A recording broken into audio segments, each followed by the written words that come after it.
ವೀಕ್ಷಕರೇ ಹೇಗಿದ್ದೀರಾ? ಸೊ ಇಂದಿನ ಟೆಕ್ ನ್ಯೂಸ್ ಏನೇನಿದೆ, ಏನೆಲ್ಲ ಟೆಕ್ ಜಗತ್ತಲ್ಲಿ ನಡೀತಾ ಇದೆ ನೋಡೋಣ, ತಿಳಿದುಕೊಳ್ಳೋಣ. ಸೊ ಇವತ್ತಿನ ಟೆಕ್ ನ್ಯೂಸ್ ಅಲ್ಲಿ 4 ರಿಂದ 5 ಇಂಟ್ರೆಸ್ಟಿಂಗ್ ಮಾಹಿತಿಗಳಿವೆ. ಸೊ ಕೆಲವು ನಿಮಗೆ ಯೂಸ್ಫುಲ್ ಕೂಡ ಆಗಬಹುದು, ಇನ್ಫಾರ್ಮೇಶನ್ ಕೂಡ ಸಿಗಬಹುದು. ಸೊ ಕಂಪ್ಲೀಟ್ ವಿಡಿಯೋ ನೋಡೋದನ್ನ ಮರಿಬೇಡ್ರಿ. ವಿಡಿಯೋ ಸ್ಟಾರ್ಟ್ ಮಾಡೋದಕ್ಕಿಂತ ಮುಂಚೆ ನೀವು ನಮ್ಮ ಚಾನಲ್ಗೆ ಹೊಸದಾಗಿದ್ರೆ ಸಬ್ಸ್ಕ್ರೈಬ್ ಬಟನ್ ಮೇಲೆ ಕ್ಲಿಕ್ ಮಾಡೋದನ್ನ ಮರಿಬೇಡ್ರಿ. ಹಾಗೆ ಲೈಕ್ ಅಂಡ್ ಶೇರ್ ಮಾಡಿ ಈ ಚಾನಲ್ಗೆ ಸಪೋರ್ಟ್ ಮಾಡಿ. ಹಾಗಾದ್ರೆ ನೋಡೋಣ ಏನೇನು ಟೆಕ್ ನ್ಯೂಸ್ ಇದೆ. ಮೊದಲನೇ ಟೆಕ್ ನ್ಯೂಸ್ ಬಂದ್ಬಿಟ್ಟು ಸೌತ್ ಕೊರಿಯನ್ ಗವರ್ಮೆಂಟ್, ದಕ್ಷಿಣ ಕೊರಿಯಾ ಅನ್ನೋದು ಏನ್ ದೇಶ ಇದೆ ಅಲ್ವಾ, ಸೊ ಅಲ್ಲಿ ಗವರ್ಮೆಂಟ್ ಏನ್ ಮಾಡಿದೆ, ಮೆಟಾ ಕಂಪ್ನಿ, ಮೆಟಾ ಅಂದ್ರೆ ಫೇಸ್ಬುಕ್, ಈಗ ಮೆಟಾ ಅಂತ ಆಗಿದೆ, ಫೇಸ್ಬುಕ್, ಇನ್ಸ್ಟಾಗ್ರಾಮ್ ಇದನ್ನೆಲ್ಲ ಸೇರಿ ಒಂದು ಮೆಟಾ ಅಂತ ಮಾಡಿದ್ದಾರೆ.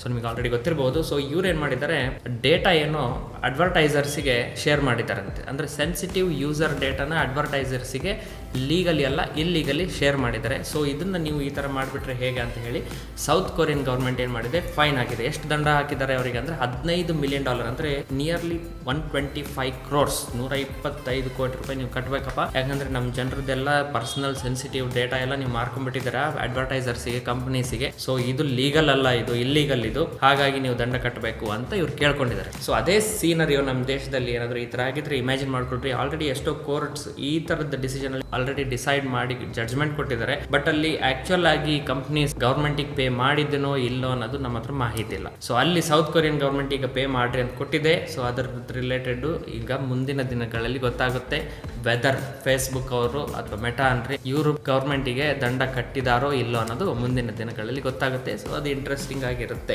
ಸೆಕೆಂಡ್ ಬಂದ್ಬಿಟ್ಟು mobile phone launches, latest mobile phone launches 3 ಮಾಡ್ತಾ ಇದ್ದಾರೆ. ಕಾಂಪಿಟೇಷನ್ ತುಂಬಾ ಅಷ್ಟಿದೆ. ಇದು 3ರಿಂದ ಇಂಟ್ರೆಸ್ಟಿಂಗ್ ಯಾಕಂದ್ರೆ ನೋಡ್ರಿ, OnePlus 13, iQOO13 ಇವರಿಬ್ರು ಪ್ರಿಟಿ ಮಚ್ ಒಂದೇ ಕಂಪ್ನಿ ಬ್ಯಾಕ್ ಗ್ರೌಂಡ್ ಅಲ್ಲಿ, BBK ಎಲೆಕ್ಟ್ರಾನಿಕ್ಸ್ ಅವ್ರದ್ದು. ಸೊ ಇವರಿಬ್ರು ಒಂದು ಫೋನ್ ತಗೊಂಡ್ ಬರ್ತಾ ಇದ್ದಾರೆ. ಅದು ಕಾಂಪೀಟ್ ಮಾಡ್ಲಿಕ್ಕೆ Realme GT7 Pro ನಾವೇನು ಕಮ್ಮಿ ಇಲ್ಲ, ನಾವು ನಿಮ್ಗಿಂತ ಫಾಸ್ಟ್ ಆಗಿ ಲಾಂಚ್ ಮಾಡ್ತೀವಿ ನೋಡ್ರಿ ಇಂಡಿಯಾದಲ್ಲಿ ಅಂತ. ಐ ಥಿಂಕ್ ಡಿಸೆಂಬರ್ ಅಲ್ಲಿ ಲಾಂಚ್ ಮಾಡ್ತಾ ಇದ್ದಾರೆ ಈಗ Realme 7 Pro, GT7 Pro. Okay, ಹಾಗಾದ್ರೆ ಏನ್ ಇಂಟ್ರೆಸ್ಟಿಂಗ್ ಇದರಲ್ಲಿ ಅಂದ್ರೆ 3 ಪ್ರಿಟಿ ಮಚ್ ಸಿಮಿಲರ್ ಕಾನ್ಫಿಗರೇಷನ್. ಇಲ್ಲಿ ಲೇಟೆಸ್ಟ್ ಸ್ನ್ಯಾಪ್ಡ್ರಾಗನ್ 8 Elite ಚಿಪ್ಸೆಟ್ ನ ಯೂಸ್ ಮಾಡ್ತಾ ಇದ್ದಾರೆ. ಸೊ ಈ ಚಿಪ್ಸೆಟ್ ಏನಿದೆ ಫ್ಲಾಗ್ಶಿಪ್ ಪರ್ಫಾರ್ಮೆನ್ಸ್ ಕೊಡುತ್ತೆ ನಿಮಗೆ. ಆದ್ರೆ ಪ್ರೈಸಿಂಗ್ ಬಹಳ ಇಟ್ಟಿದಾರ ಅಂತ ನೀವು ಗಾಬರಿ ಆಗೋದ ಅವಶ್ಯಕತೆ ಇಲ್ಲ. 40,000 to 45,000 rupees ಅಲ್ಲಿ ನಿಮಗೆ ಫ್ಲಾಗ್ಶಿಪ್ ಗೆ ಕೊಡುವಂತ chipset, more than 1 lakh rupees phone ಏನಾದ್ರು ಇರ್ತಾ ಅಲ್ವಾ, ಸೊ ಅಲ್ಲಿ ಏನ್ ಚಿಪ್ಸೆಟ್ ಯೂಸ್ ಮಾಡ್ತಾರೆ ಅದನ್ನೇ ಇಲ್ಲಿ ನಿಮಗೆ ಇಷ್ಟು ಪ್ರೈಸಿಂಗ್ ಅಲ್ಲಿ ಯೂಸ್ ಮಾಡಿದ್ದಾರೆ. ಸೊ ಕಾಂಪಿಟೇಟಿವ್ ಆಗಿ 3 ಫೋನ್ ಅಲ್ಲಿ ಯಾವ್ದಾದ್ರು ನೀವು ತಗೋಬಹುದು. ಸಪೋಸ್ ಲೇಟೆಸ್ಟ್ ಫೋನ್ 45,000 rupees ಒಳಗೆ ನೋಡ್ತಾ ಇದ್ದೀರಾ ಅಂದ್ರೆ ಡೆಫಿನೆಟ್ ಆಗಿ ವೇಟ್ ಮಾಡಿ 3 ಫೋನ್ ಅಲ್ಲಿ ಯಾವ್ದಾದ್ರು ಖರೀದಿ ಮಾಡಬಹುದು. ಹಾಗಾದ್ರೆ 3 ಒಂದೇ ಸ್ಪೆಸಿಫಿಕೇಶನ್ ಇದೆನಾ, ಇಲ್ಲ ಸ್ವಲ್ಪ ಚೇಂಜಸ್ ಮಾಡಿದ್ರೆ. iQOO13 ಅಲ್ಲಿ ನಿಮಗೆ 6.78 inches ಸ್ಕ್ರೀನ್ ನೋಡ್ಲಿಕ್ಕೆ ಸಿಗುತ್ತೆ. ಅದೇ ತರ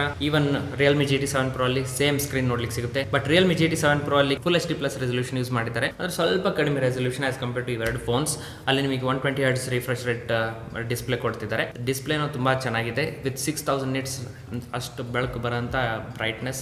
ಸೊ ಅದೇನು ಕಣ್ಣಿಗೆ ಕುಕ್ ಬಿಡ್ತೈತೆ ಅನ್ಸುತ್ತೆ. ಸೊ ಅಷ್ಟು ಬ್ರೈಟ್ನೆಸ್ ಕೊಟ್ಟಿದ್ದಾರೆ. ಹಾಗೆ ಕಾಂಪಿಟೇಷನ್ ಅಲ್ಲಿ ಇವರು OnePlus 13 ಅವರು ನಾವು ಸ್ವಲ್ಪ ಏನಾದ್ರು ಡಿಫ್ರೆಂಟ್ ಮಾಡ್ಬೇಕಂತ ಹೇಳಿ ಅವರು Quad HD+ ಡಿಸ್ಪ್ಲೇ ಕೊಡ್ತಿದ್ದಾರೆ. ಸೊ iQOO13 ಅವರು ನಮ್ದು ಯಾರು ತಗೊಳೋದಿಲ್ಲ, OnePlus ಗೆ ಹೋಗ್ಬಿಡ್ತಾರೆ ಅಂತ ಹೇಳಿ ಇವರು 144 Hz ರಿಫ್ರೆಶ್ ರೇಟ್ ಇರುವಂತ ಡಿಸ್ಪ್ಲೇ ಕೊಟ್ಟಿದ್ದಾರೆ with 4500 nits of brightness. First phone in India with Snapdragon 8 Elite launch ಮಾಡ್ತಿರೋರು OnePlus ಅಲ್ಲ, iQOO ಲೈಟ್ಸ್ Realme GT7 Pro. ಅದೊಂದು ಮಾಹಿತಿ ಹೇಳ್ಬೇಕಾಗಿತ್ತು. ಸೊ ಮೂರನೇ ಟೆಕ್ ನ್ಯೂಸ್ ಬಂದ್ಬಿಟ್ಟು ವಾಟ್ಸ್ಆಪ್ ಅಲ್ಲಿ ನಿಮಗೆ ಹೊಸ ಫೀಚರ್ ನೋಡ್ಲಿಕ್ಕೆ ಸಿಗುತ್ತೆ. ಸ್ವಲ್ಪ ದಿನಗಳಲ್ಲಿ ಅಪ್ಡೇಟ್ ಬರಬಹುದು. ಏನಪ್ಪಾ ಇದು ಅಂದ್ರೆ ರಿವರ್ಸ್ ಇಮೇಜ್ ಸರ್ಚ್ ಅಂತ. ಅಂದ್ರೆ ಯಾರಾದ್ರೂ ಏನಾದ್ರು ಇಮೇಜಸ್ ಕಳಿಸಿದ್ರೆ, ಫೋಟೋ ಕಳಿಸಿದ್ರೆ, ಅದು ಫೋಟೋ ಜೆನ್ಯೂನಿಟಿ ಎಷ್ಟಿದೆ ಅಥವಾ ಅದು ಫೋಟೋ ಎಲ್ಲಿಂದ ಬಂದಿದೆ, ಇನ್ಫಾರ್ಮೇಶನ್ ಅದರದ್ದು ಅಂತ ನೀವು ಡೀಟೇಲ್ ಆಗಿ ತಿಳ್ಕೋಬಹುದು. ಬೇಸಿಕಲಿ ಅದು ಗೂಗಲ್ ಕನೆಕ್ಟ್ ಮಾಡಿ ಇನ್ಸ್ಟೆಂಟ್ ಆಗಿ ರಿಸಲ್ಟ್ ತೋರಿಸುತ್ತೆ. ಮುಂಚೆನು ಗ್ಯಾಲರಿಯಿಂದ ನಾವು ಓಪನ್ ಮಾಡಿ ಗೂಗಲ್ ಅಲ್ಲಿ ಹಾಕಿ ನೋಡಬಹುದಾಗಿತ್ತು. ಬಟ್ ಇವಾಗ ಇನ್ಸ್ಟೆಂಟ್ ಆಗಿ ವಾಟ್ಸ್ಆಪ್ ಅಲ್ಲೇ ಮೇಲ್ಗಡೆ 3 dots ಓಪನ್ ಮಾಡಿ ಅಲ್ಲಿ ನಿಮಗೆ ಮೆನು ಅಲ್ಲಿ ಸರ್ಚ್ ದ ವೆಬ್ ಅಂತ ಆಪ್ಷನ್ ಬರುತ್ತೆ. ಸೊ ಅದನ್ನ ಜಸ್ಟ್ ಟ್ಯಾಪ್ ಮಾಡಿದ್ರೆ ಸಾಕು, ಅದು ಇಮೇಜ್ ನ ತಗೊಂಡು ಏನಿದು ಎಲ್ಲಿದು ಅಂತ ಸೊ ಇನ್ಫಾರ್ಮೇಶನ್ ನಿಮಗೆ ಅದರ ರಿಲೇಟೆಡ್ ಕೊಡುತ್ತೆ. ಅದರಿಂದ ನೀವು ಜೆನ್ಯೂನಿಟಿನ ಚೆಕ್ ಮಾಡ್ಕೋಬಹುದು. ಅದೊಂದು ವಾಟ್ಸ್ಆಪ್ ಇಂದು ಹೊಸ feature. So next tech news ಬಂದ್ಬಿಟ್ಟು ಇದು ತುಂಬಾ ಇಂಟ್ರೆಸ್ಟಿಂಗ್ ಆಗಿದೆ. ಕೇಳ್ರಿ ಹೇಗೆ ನಡುತ್ತೆ ಆನ್ಲೈನ್ ಅಲ್ಲಿ ಅಂತ. ಸೊ chat.com ಅನ್ನೋದು ಒಂದು ಡೊಮೇನ್ ನೇಮ್, ಅಂದ್ರೆ ಒಂದು ವೆಬ್ಸೈಟ್ ಅಂತ ಇಟ್ಕೊಳ್ಳಿ ಆಯ್ತಾ. ಚಾಟ್ ಅನ್ನೋದು ಹೆಸರು, ವೆಬ್ಸೈಟ್ ಇಂದ ಹೆಸರು, .com ಅನ್ನೋದು ಡೊಮೇನ್. ಸೊ chat.com ಅನ್ನೋದು 1996 ಅಲ್ಲಿ ಒಬ್ರು ಯಾರೋ ಖರೀದಿ ಮಾಡಿ ಇಟ್ಕೊಂಡಿದ್ರು. ಲಾಸ್ಟ್ ಇಯರ್ ಲೈಕ್ 2023 ಅಲ್ಲಿ ಒಬ್ರು HubSpot ಅನ್ನೋದು ಕಂಪ್ನಿ ಇದೆ.